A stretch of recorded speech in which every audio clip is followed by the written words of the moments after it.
आता याचं हार्वेस्टिंग कशा पद्धतीने केलं जातं? सॉल्ट किंवा मसाले वगैरे वापरून डिरेक्टली आपण कन्झ्युम करू शकतो. साधारणपणे किती दिवसामध्ये आपल्याला याचं कटिंग करायचं आहे? विक्रीबद्दल कसं आपलं मॉडेल असणार आहे किंवा विकास हायटेक नर्सरी कशी आपल्याला मदत करू शकते? सर्वसामान्य लोक आहेत त्यांना बिझनेस ऑपॉर्च्युनिटी क्रिएट करतो. घरी बसून त्यांना काहीतरी उद्योग पाहिजे. मुळा आहे ब्रोकोली तर 250 रुपयाला 50 ग्रॅम विकली जाते. नमस्कार शेतकरी बांधवांनो. आजकाल आता शेतीमध्ये मेट्रो सिटीजमध्ये लोकांचं आहारावरती लक्ष देण्याचं प्रमाण वाढलेलं आहे. कोविड नंतरच्या काळामध्ये लोक आहारावरती लक्ष देत आहेत, त्याच्यावरती खर्च करतायत. साधारणपणे शहरांमध्ये आपल्याला हे दिसून येतं आणि भारतामध्ये महाराष्ट्रामध्ये जिथं कॅन्सरचं प्रमाण वाढत चाललंय, वेगवेगळ्या रोगांचं प्रमाण वाढत चाललेलं आहे, अशा वेळी आपण आहारावरती लक्ष दिलं गेलं पाहिजे. त्यातीलच एक ट्रेंडिंग विषय म्हणजे आपण पाहतोय हे मायक्रोग्रीन्स माझ्या हातामध्ये आहेत. आता मायक्रोग्रीन्स म्हणजे काय? आपण ऑर्गॅनिक ऐकतो, केमिकल फ्री ऐकतो, सगळ्या गोष्टी ऐकतो. पण तुम्ही आता इथं पाहता, इथं फक्त याच्यामध्ये शुद्ध पाणी आहे. म्हणजे माती विना शेती, हायड्रोपोनिक्सचाच एक प्रकार आपल्याला याला म्हणता येतं. आणि मायक्रोग्रीन्स म्हणण्यामागचं कारण म्हणजे आता वाटाण्याचं तुम्ही पाहताय, साधारणपणे याचं 8 ते 9 दिवसाचं एज आहे. आणि अशा याच्यामध्ये जसे आपण मोडाचे म्हणजे स्प्राउट्स खातो, तर स्प्राउटच्या पुढची स्टेज आहे. याच्यामध्ये मिनरल्स, विटॅमिन्स याचं प्रमाण खूप जास्त असतं, त्यामुळे आहारामध्ये आपल्याला हे घेता येतं. तर आता याचा विकास हायटेक नर्सरी आणि आर्डोर सीड्सनी एक नवीन माणूस म्हणून, एक नवीन कल्पना म्हणून शेतकऱ्यांना किंवा शहरातले अशी लोक आहेत ज्यांना काहीतरी उद्योग चालू करायचा आहे, तर त्याच्या संदर्भात मायक्रोग्रीन्स मध्ये एक मॉडेल त्यांचं उभं करायचा प्रयत्न चालू आहे. त्याच्यावरती रिसर्च चालू आहे. तर आता मी आलेलो आहे तुंग येथे. तर त्या आर्डोर सीड्स कंपनी आणि विकास हायटेक नर्सरीच्या एमडी कडून म्हणजे माननीय विकास नलवडे सरांकडून माहिती घेऊया नक्की मायक्रोग्रीन्स कन्सेप्ट काय आहे, कोणकोणत्या पिकाचं आपल्याला मायक्रोग्रीन्स करता येऊ शकतं आणि त्याचं बाजारामध्ये विकलं कसं जाईल. कारण पिकवायला शेतकरी सोनं सुद्धा पिकवेल, विकणं महत्वाचं आहे. तर त्याच्या संदर्भात आपण माहिती घेणार आहोत. तर सर तुम्ही आम्हाला बेसिक स्टार्टिंग पासून एंड पर्यंत आम्हाला माहिती द्यावी. तर मायक्रोग्रेन ही संकल्पना काय आहे? तर आधी आपण याच्यापूर्वी जे द्विदल खात होतो, द्विदलमध्ये जसं की आपल्याला बोललं जायचं की द्विदल खाल्लं तर आपल्याला त्यात न्यूट्रिशन जादा मिळतात. परत त्यातून लक्षात आलं की त्याचे स्प्राउटिंग करून खाल्लं, मोड करून खाल्लं तर अजून न्यूट्रिशन जास्त वाढतात. आणि आपण त्याच्या पुढचा जो कन्सेप्ट बघतोय ते स्प्राउटिंग 8-10 दिवस वाढवले, तर अशा प्रकारे 8-10 दिवस वाढवले तर त्याच्या स्प्राउटिंगमध्ये न्यूट्रिशनचं प्रमाण मल्टिप्लाय होते. आणि हे स्प्राउटिंग जर आपण खाल्लं तर याचे फायदे की न्यूट्रिशन जास्त असल्यामुळं आपल्याला जे काही शरीरात विटॅमिन मिनरल्स पाहिजेत त्याचा पुरवठा होतो. दुसराच फायदा म्हणजे आपल्या शरीरात जी इम्युनिटी वाढवायची आहे, रोगप्रतिकारक क्षमता जी आहे ती ह्यामुळं वाढली जाते. आणि त्यामुळं एकतर आपण आजारमुक्त राहतो, मोठ्या हॉस्पिटलपासून लांब राहतो, आजारापासून लांब राहतो. आणि दुसरी गोष्ट आपल्याकडं न्यूट्रिशन जादा मिळाल्यामुळं आपण हेल्दी आणि सशक्त पण राहतो. तर ह्या कन्सेप्टचा दुसरा बाजू जर बघितली तर आपल्याला आज आपण बघतोय की प्रत्येक घरी आपल्याला आजारपण आहे, शुगर आहे, BP आहे, कॅन्सरचे पेशंट आहेत.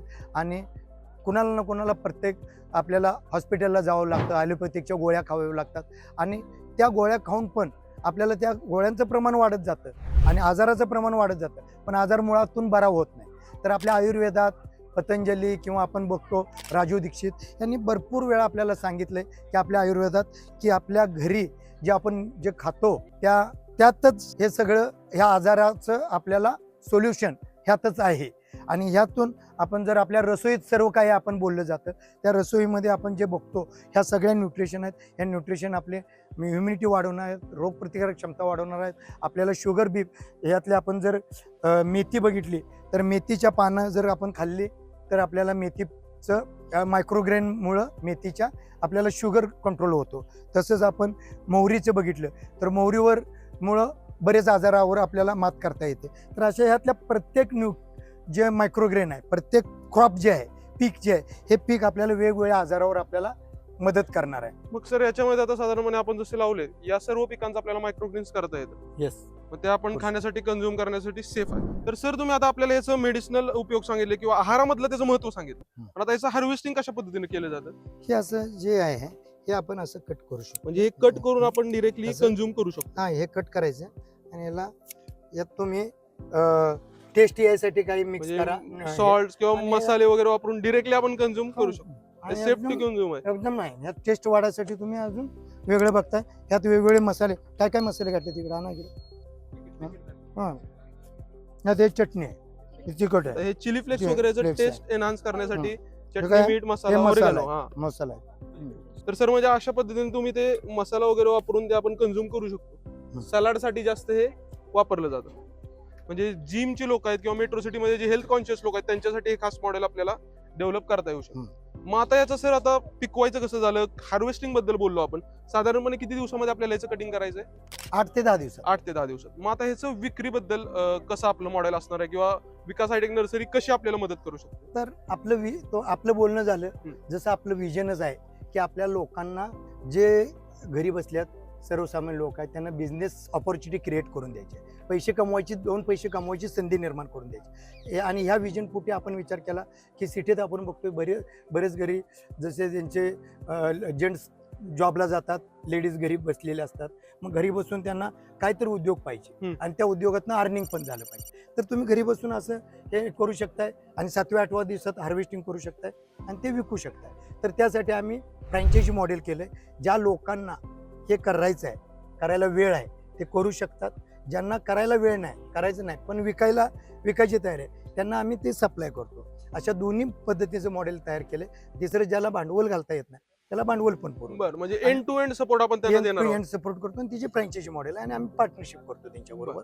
आणि ते मॉडेल आम्हाला ऑल इंडियात घेऊन जायचं आहे. जसं आम्ही सुरुवात करतोय आज पुणे सांगलीमधून, ज्या 2 टायर 3 टायर सिटीतून बरोबर. आपण सुरुवात करतोय आणि हे मॉडेल आपल्याला भारतभर घेऊन जायचं. म्हणजे आता इतके वर्ष तुमचा जवळपास 28 वर्षांचा मोठा प्रदीर्घ अनुभव ऍग्रिकल्चर सेक्टरमध्ये असल्यामुळं आता तुम्ही एक नाविन्यपूर्ण प्रयोग करताय, नाविन्यपूर्ण फ्रँचायझी मॉडेल विकसित करण्यासाठी प्रयत्न करताय. तर मग शेतकरी बांधवांनो, आता तुम्हाला याची जर किंमत सांगायची झाली तर तुम्ही ऑनलाईन चेक करू शकता. कदाचित मी इथं तुम्हाला स्क्रीनशॉट किंवा लिंक्स टाकेन. तर साधारणपणे याच्यातली मायक्रोग्रीनची जी मेथी आहे ती 150 रुपयाला 50 ग्रॅम आता लाईव्ह बेंगलोरमध्ये विकली जाते. त्याच पद्धतीने ब्रोकोली आहे, मुळा आहे, ब्रोकोली तर 250 रुपयाला 50 ग्रॅम विकली जाते. तर याच्यामध्ये काय आहे, दादा पिकवणं तर सोपं आहे. तर आता सरांनी सर्वात मोठा जो महत्वाचा प्रश्न होता की विकायचं कसं, तर त्याच्यासाठी सुद्धा आपल्याला कंपनी मदत करणार आहे. तर अशा पद्धतीने आपण यामध्ये पुढे जाऊ शकतो. मायक्रोग्रीन बद्दल तुम्हाला अजूनही कोणती शंका असेल, यामध्ये आपण सर्व क्लिअर करण्याचा प्रयत्न केलेला आहे. तर नक्कीच आपल्याला कमेंट करून सांगा. मी तुम्हाला एक लिंक देत आहोत, तिथं सुद्धा तुम्हाला बाकीची माहिती, त्याचा आर्टिकल वाचण्यासाठी मिळेल, त्याची अधिक माहिती सुद्धा मिळेल दिलं. आणि अशाच अधिक व्हिडिओसाठी आपलं पेज नक्कीच फॉलो करा. धन्यवाद सर, तुम्ही आम्हाला तुमचा वेळ दिल्याबद्दल. धन्यवाद.